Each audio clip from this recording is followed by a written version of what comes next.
नालंदा साहित्य संगम, Nalanda literature festival. सबसे पहले तो उसका जो प्रयोग वाक्य है वो है धरोहर, भाषा और साहित्य।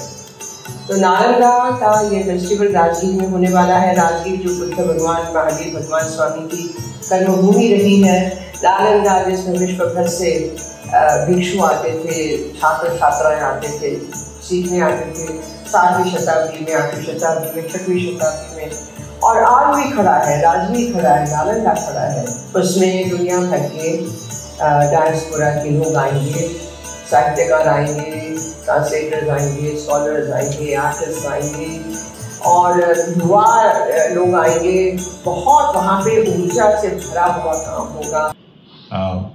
There's nothing more to add to say to why this has been sort of named after Nalanda, besides the fact that the inaugural event is being held in close proximity to Nalanda.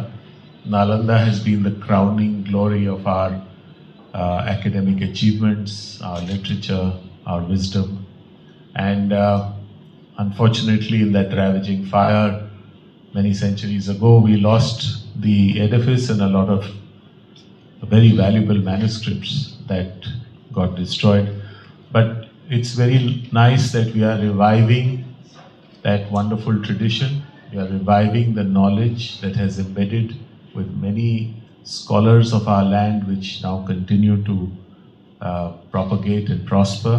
And under the banner and brand of Nalanda, we are taking forward this legacy of thinking, of debate, of discussion, of promotion, which is very, very heartening.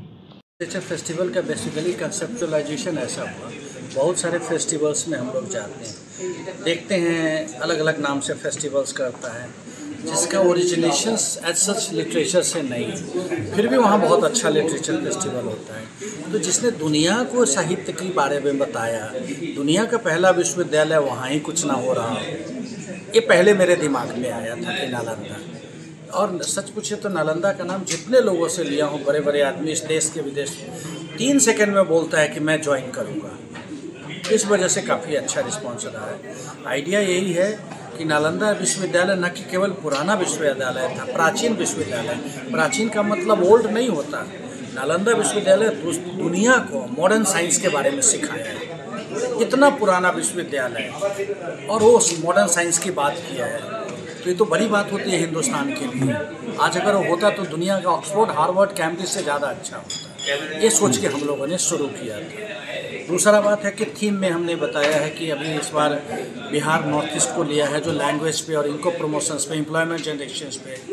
Next year में हमारा वो भी plan है कि हम बंगाल और केरला के साथ में हम करें 2 चीज़ों पे। एक तो लिटरेचर फेस्टिवल्स के साथ जॉइंट कोलैबोरेशंस पे, दूसरा हम 40 साल से कम उम्र के बच्चों के लिए एक दिन हम यहाँ पे सेमिनार करें, 40 ईयर से कम बच्चों को, ताकि हम उनको प्रमोट करें। मेरा मेन ऑब्जेक्टिव है 40-45 साल से कम राइटर्स को प्रमोट करें, उनके लिए कुछ करें। करने का तरीका मैंने आपको बताया। इस साल जो लिटरेचर फेस्टिवल्स है उसमें मैडम बता दीजिए कि क्या है।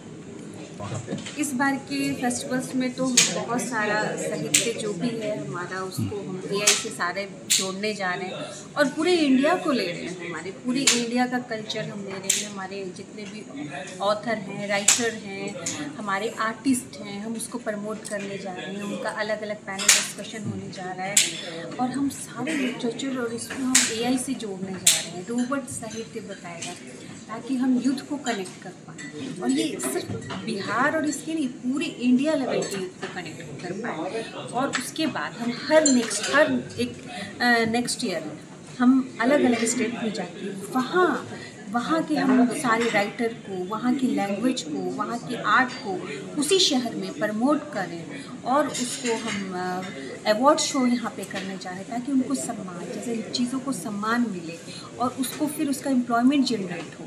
हमारा सेकेंड थीम है कि हम उसको एम्प्लॉयमेंट जनरेट करें, कि सिर्फ सम्मान से उनको कुछ नहीं होगा।